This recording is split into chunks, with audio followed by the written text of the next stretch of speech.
Muy buenas tardes a todos y a todas. Antes de comenzar con mi intervención, quisiera dar las gracias, por supuesto, al Colegio de Abogados y Abogadas de Costa Rica, en particular a don Álvaro Hernández, por la oportunidad que me brindan de estar aquí esta tarde con ustedes. Es para mí un honor y un verdadero placer estar, en mi caso, por primera vez en su país y sentirme como en casa a pesar de los 9.000 kilómetros de distancia. Seré muy breve, simplemente en estos minutos de que dispongo me gustaría apuntarles algunas ideas acerca de la carga de la prueba, un tema por el que ya les reconozco, vaya por delante, tengo una enorme querencia personal, pero que además creo que es muy relevante en su quehacer diario. Y para ello vamos a partir de una premisa. Y es que cuando nos referimos a la doctrina de la carga de la prueba, en realidad estamos haciendo referencia a una construcción jurídica en la que se engloban dos entidades diversas, pero muy estrechamente vinculadas. Por un lado tenemos la regla de juicio dirigida al tribunal y por otro la carga de la prueba propiamente dicha, que es la que corresponde a las partes procesales. Sin embargo, a pesar de esto que les digo, esta dualidad no siempre ha sido abordada correctamente en la modesta opinión de quien les habla. ¿Por qué? Porque muchas veces se pone el acento en la carga de la prueba y se olvida por completo la regla de juicio, que es justamente el aspecto más importante. La segunda circunstancia que se produce, que incluso cuando no se relega la regla de juicio, se sitúan ambas, carga y regla de juicio, en un plano de equidad. Y no es así, porque lo más importante, lo más prevalente es la regla de juicio. Solo en la medida en que tengamos que acudir a ella, nos preocupará saber a qué parte correspondía o no la carga de la prueba. Pero les estoy hablando de la regla de juicio, que es esta faceta tan importante, y no se la he definido. Se trata de una norma imperativa dirigida al juzgador, la cual le otorga un criterio para resolver la causa cuando, al tiempo de dictar sentencia, hechos relevantes permanezcan inciertos. Esto es, nuestros jueces acuden al juicio, ven la práctica de la prueba y tras ello se encierran a su despacho y tienen que llevar a cabo la operación de valoración, esta operación intelectual. Efectuada, esta operación puede encontrarse ante dos escenarios distintos. Primero, que los hechos relevantes para la causa hayan resultado probados, en cuyo caso aplicará las normas jurídicas que correspondan, o puede suceder también que estos hechos estén dudosos. ¿Qué tiene que hacer el juez? Claro, en nuestros ordenamientos los jueces no pueden dejar imprejuzgada la cuestión. No cabe un pronunciamiento de non liquid. Con lo cual, si el Estado les obliga a resolver, tendrá que darles un criterio. Y este criterio es precisamente la regla de juicio, la que opera en caso de duda y de incertidumbre. Una incertidumbre cuyas causas no nos importan. Bien puede deberse a que las partes han desplegado actividad y no ha tenido éxito, o a que no la han desplegado por carecer de las fuentes de prueba o por desidia, aunque no será justamente el supuesto más habitual. Pero junto con la faceta de la regla de juicio hablábamos de la carga de la prueba. Aquí sí, el onus probandi es una especie dentro del género de las cargas procesales que determina quién tiene el interés, la incumbencia en probar unos determinados hechos a fin de evitar un eventual perjuicio procesal. ¿Cuál sería este eventual perjuicio procesal? Pues una sentencia contraria a sus intereses. ¿Y por qué les hablo de eventual perjuicio procesal? De una posibilidad y no directamente de perjuicio procesal.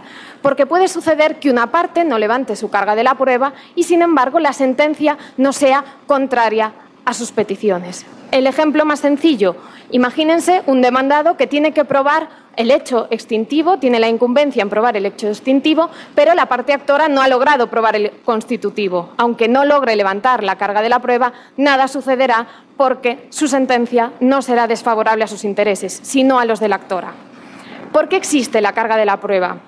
Pues precisamente por la vigencia, comentábamos este principio a lo largo de las sesiones de ayer y de hoy, justo también en la mesa anterior, del principio de aportación de parte. En principio son las partes procesales quienes tienen que aportar los hechos al proceso y también la prueba de los mismos.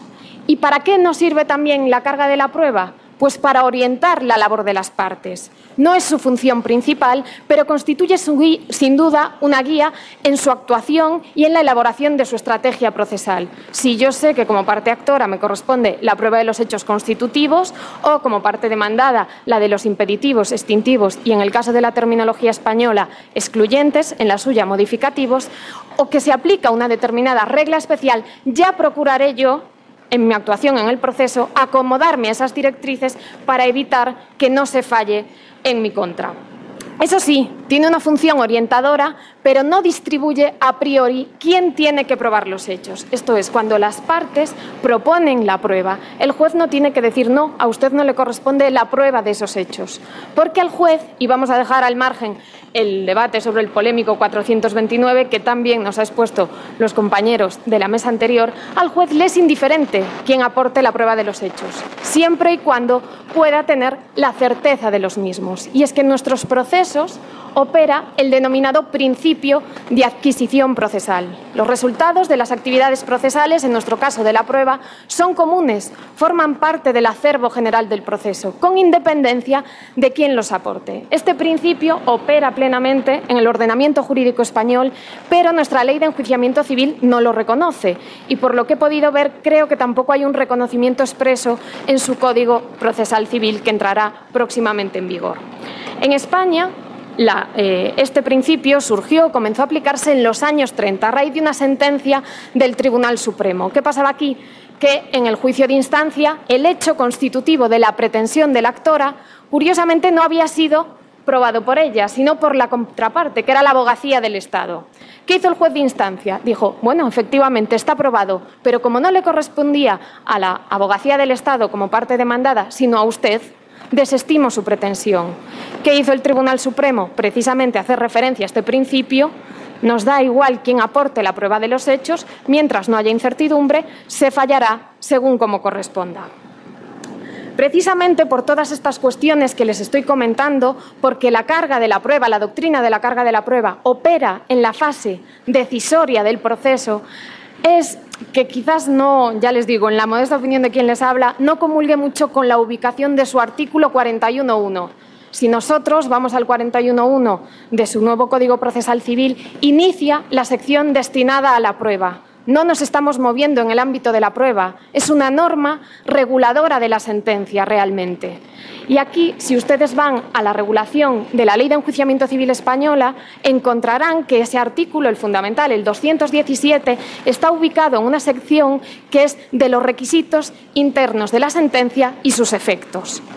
Y es que el legislador español, que ya les digo, y verán a lo largo de estas intervenciones, estaré con ustedes 3 veces a lo largo de esta tarde, apelo a su paciencia, si bien muchas veces se equivoca, en esto sí que ha tenido un buen criterio, ya no solo por la propia ubicación del 217, sino porque si ustedes leen el primer párrafo, establece claramente la regla de juicio. Nos dice que cuando al tiempo de dictar sentencia o resolución semejante, hechos relevantes para la causa permanezcan inciertos, el juzgador desestimará las pretensiones de la actora o demandado en función de a quién correspondía la carga de la prueba. Esa es precisamente la regla de juicio. Una regla de juicio que, si se fijan, se formula de manera abstracta. ¿Para qué? Para subsumir en ella tanto los supuestos amparados por la regla general como por las reglas especiales, porque nos dice en función de a quién corresponde a la carga, pero no cuando la carga corresponde a unos o a otros. Junto con esta enunciación de la regla de juicio, si vamos al 217, a continuación, en sus apartados segundo y tercero, incluye la regla general. Aquí nuestros códigos son muy similares.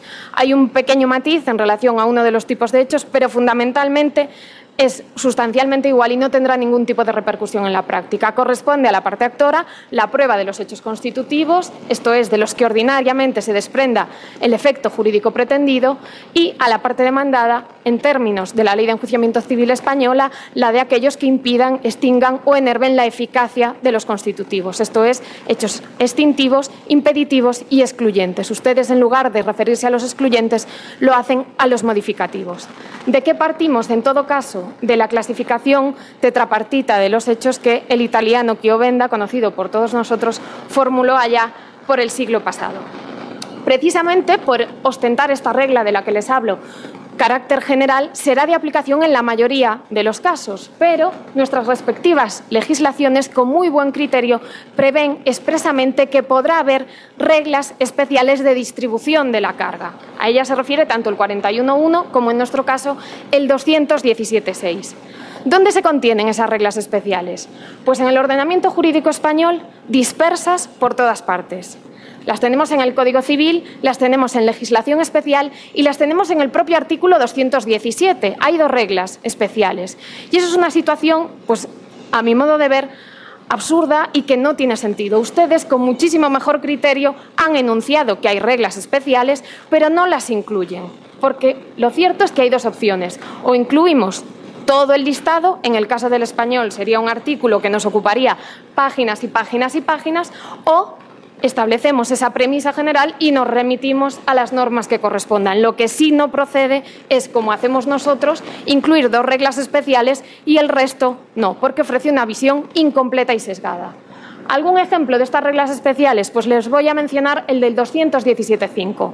Con una redacción muy farragosa, muy poco adecuada, establece una regla especial de distribución de la carga en supuestos de discriminación por razón de sexo. Lo que nos viene a decir, ya les digo, con una redacción manifiestamente mejorable, es que cuando la parte actora, quien ha sufrido discriminación, aporta un principio de prueba, esto es, no una prueba plena, solo unos elementos que induzcan a pensar que se ha producido esa situación, incumbirá al demandado aportar una justificación objetiva y razonable de su actuación, que deje patente que no actuó con ningún tipo de móvil discriminatorio. ¿Dónde radica la especialidad de esta regla? En que no se pide a la parte actora la prueba plena del hecho constitutivo para que la carga pase a recaer sobre el demandado. Basta, como les decía, un principio de prueba. Sí que no me quiero desviar del tema más genérico que nos ocupa, aunque me gustaría adelantarles que es muy interesante saber la génesis y las razones que han llevado, en este caso, el legislador español a aprobar estas reglas. Ya les digo, tenemos la discriminación por razón de género en el 217.5 y luego otras reglas sobre discriminación en diversas leyes. Quedo en todo caso a su disposición, tanto en la sesión de preguntas como en cualquier momento de estos días, para comentarles. Ya, por último, porque me han sacado la tarjeta amarilla y no quiero que me toque la tarjeta roja, apuntar un par de ideas con respecto a las cargas dinámicas, a los principios de disponibilidad y facilidad. No me voy a adentrar en su concepto, en su fundamento, porque don Álvaro seguro que de manera muy brillante los abordará a continuación, pero sí, si me lo permite, me gustaría apuntar 2 breves ideas. La primera es cuándo operan estos principios y la segunda es su relación tanto con la regla general como con las especiales. ¿Cuándo operan? Bueno, en primer lugar, se tiene que producir la situación de incertidumbre, la consabida situación de duda que hace que entre en juego la regla de juicio. Ante esta situación, el juzgador tiene que ver qué regla de distribución de la carga opera, si es una regla general, la que ya sabemos, la que ustedes tienen en el 41.1, o si es una regla especial.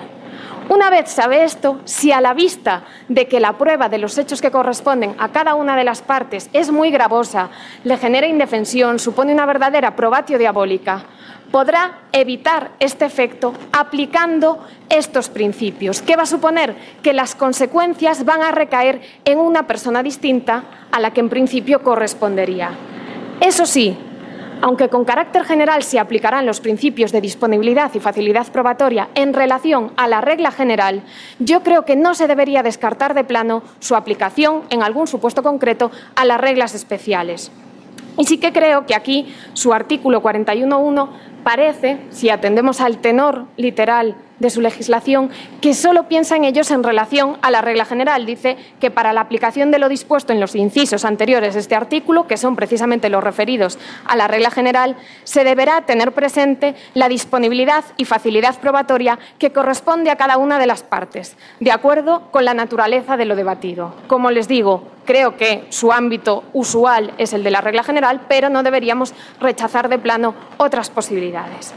Última idea, pues trasladarles que en realidad tanto la regla general como las especiales responden a estos principios. Si decimos que al actor le corresponde la prueba de los hechos constitutivos es porque se considera que para él es más fácil probarlos. Lo mismo que al demandado con la de los impeditivos, extintivos, excluyentes, en su caso modificativos, o con las reglas especiales. ¿Qué sucede?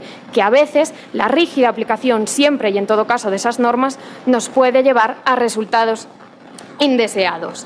No sé si dispongo de un minuto o... Vale, muchísimas gracias. Bueno, pues abusando de la paciencia de los compañeros de mesa, de la moderadora y de ustedes, Último apunte en relación a las presunciones y la carga de la prueba. ¿Por qué querría poner el acento en esta cuestión? Porque en los tribunales españoles, si ustedes leen su jurisprudencia, es bastante frecuente que se confundan, que se entremezclen estas dos cuestiones, presunciones, en este caso judiciales, y carga de la prueba. Les voy a poner un ejemplo porque creo que se ve mejor. En los casos de responsabilidad médica suele ser bastante frecuente que la parte actora, el paciente o, si lamentablemente se ha producido un deceso, sus causahabientes, tengan dificultades para probar acción o omisión, ese resultado y el nexo que debe unir a ambas. ¿Qué hace en casos muy extremos nuestra jurisprudencia, con buen criterio? Aplicar una presunción judicial que se llama la res ipsa loquitur, que viene a decir en la traducción que la cosa habla por sí misma. Esto es, en casos extremos, si yo voy a operarme de una mano y resulta que me han amputado una pierna, está claro que aunque yo como parte actora no tenga los conocimientos médicos para demostrar toda la relación de causalidad, algo ha pasado, se ha producido un error. Esta es una presunción perfectamente válida, ¿no? Las presunciones son mecanismos probatorios en los que a partir de un hecho que resulta probado deducimos la existencia de otro porque entre ellos hay un nexo lógico. Ahora bien, y esto es donde quiero poner el acento, eso opera en fase de valoración probatoria. Aquí no se produce situación de duda. Por lo tanto, como no hay duda, no se altera la carga de la prueba, porque la parte actora ha probado sus hechos. ¿A través de una presunción? Sí, pero es tan válida como una prueba directa, al menos en lo que al ordenamiento jurídico español se refiere. Ya termino, para no excederme del tiempo. Bueno, en mi intervención, cuando la estaba preparando, mi idea era pues transmitirles el interés, ya les digo, soy muy poco objetiva con la carga de la prueba, el interés en este tema y en todas las cuestiones relativas al régimen probatorio muy interesantes que abordarán los compañeros. Y quería poner como colofón una frase que a mí me gusta mucho de Jeremy Bentham, pero mi admirado profesor Bujosa se me adelantó ayer. Así que no les voy a decir que el arte del proceso no constituye sino el arte de las pruebas, sino que les voy a reiterar mi agradecimiento, no solo por estar aquí, sino por la oportunidad que me dan de aprender, porque quien les habla les puedo asegurar que es la primera de los presentes que está aprendiendo y que espero aprender todavía mucho más de este evento. Muchísimas gracias por su atención.